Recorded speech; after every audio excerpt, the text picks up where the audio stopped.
पे तो वीडियो को एंड तक देखें और वीडियो पे कमेंट जरूर करें। Question is a small particle having velocity v collides elastically with the spherical body of equal mass and of radius r initially kept at rest। तो ये एक बॉडी रेस्ट पे रखी हुई है, इस पे एक पार्टिकल जाके स्ट्राइक कर रहा है, ये पार्टिकल है this one. The centre of this spherical body is located at a distance rho away from the direction of the motion of the particle. तो सेंटर जो है इसका वो रो ऊपर है, मतलब ये डिस्टेंस रो दे रखी है पार्टिकल में और सेंट्रल लाइन में। Find the final velocity of the particle, दोनों की फाइनल वेलोसिटी निकालनी है। अब ये पार्टिकल जाके टकराएगा ऐसे ऐसे इस पॉइंट, यहाँ पे कोलिजन हो इस पॉइंट, है ना। तो ये ओब्लिक कोलिजन है। ओब्लिक कोलिजन में क्या करते हैं हमेशा हम लोग, तो यहां हो रहा है कोलिजन, तो हम एक यहाँ पे एक टेंजेंट ड्रॉ कर लेते हैं, ठीक। तो हमेशा हम यहाँ वेलोसिटी को ब्रेक करते हैं जिस पॉइंट पे जिस सरफेस पे कोलिजन हो रहा है। ये एक तरह सरफेस हो गया वो जहां कोलिजन हो रहा है टेंजेंट वाला, उस सरफेस के पैरेलल और उस सरफेस के परपेंडिकुलर हम वेलोसिटी को ब्रेक करते हैं। तो उसकी जो स्पीड है इनिशियली वो कुछ ऐसी है, इस तरह भी है। अगर मैं इस एंगल को थीटा मान लूं तो ये एंगल भी थीटा हो जाएगा। So this will be equal to v cos theta and this is equal to v sin theta. तो ये तो सरफेस के पैरेलल कंपोनेंट हो गया, ये वाला सरफेस हमने ये मान रखा है टेंजेंट, और ये सरफेस के परपेंडिकुलर कंपोनेंट हो जो सेंटर की तरफ है ना। थीटा हम निकाल सकते हैं कितना होगा यहां से, कि भाई यहां हो रहा है कोलिजन,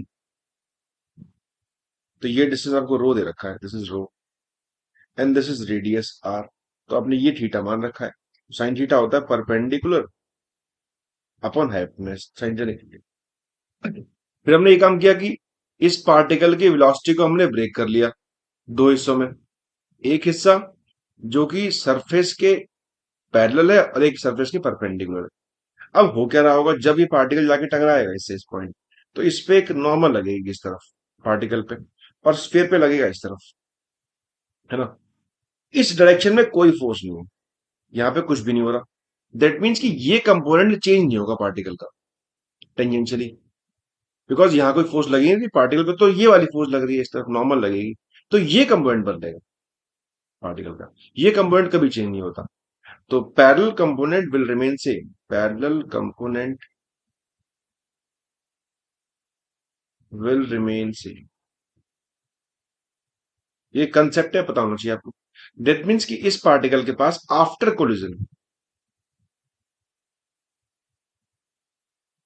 अगर मैं बात करूं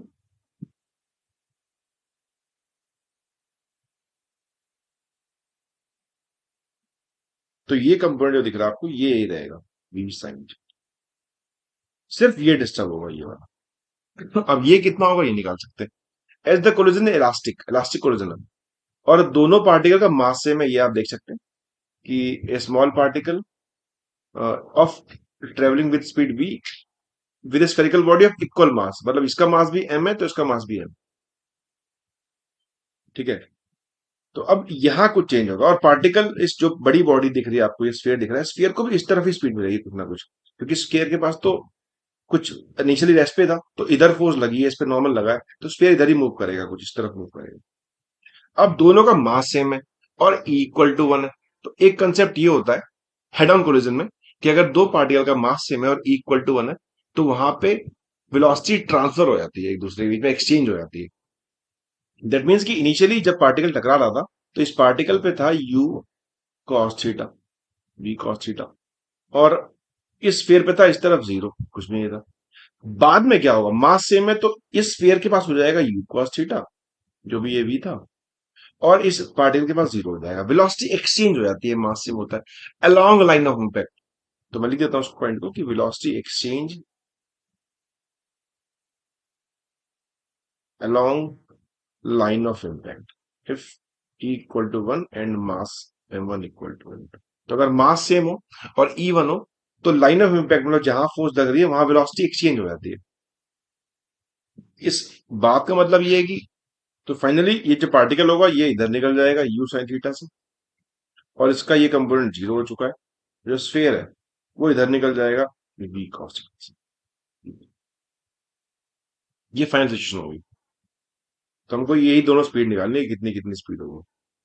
तो इसको आप साइन थीटा निकाल चुके हैं, यहाँ से आप कॉस भी निकाल सकते हैं इफ यू वांट। तो साइन थीटा होता है परपेंडिकुलर अपॉन हाइपोटेनस, तो परपेंडिकुलर अपॉन हाइपोटेनस, इससे आप बेस निकाल लें। बेस हो जाएगा R square minus rho square, है ना। तो इससे आप v साइन थीटा निकाल सकते हैं, पार्टिकल की स्पीड, तो रो बाय आर। और इसके निकाल सकते हैं v cos थीटा, तो बेस अपॉन हाइपोटेनस, तो under root R square minus rho square. तो ये हो गई स्पीड स्फीयर की, और ये हो गई स्पीड पार्टिकल की, और पॉइंट की स्पीड ऐसी है और स्फीयर की स्पीड ऐसी है। So this is the final answer. तो हमने क्या किया कि एक तो वेलोसिटी को ब्रेक किया पैरेलल और परपेंडिकुलर सरफेस में। पैरेलल वाला कंपोनेंट सेम रहेगा दोनों के लिए ही, और परपेंडिकुलर कंपोनेंट चेंज होगा, उसको हम निकाल सकते हैं by using concept of head on collision. तो आई बिलीव कि आपको क्वेश्चन क्लियर होगा, तो वीडियो में कमेंट जरूर करें, और कोई डाउट है अगर इससे रिलेटेड तो मुझे पूछ सकते हैं आप लोग। धन्यवाद।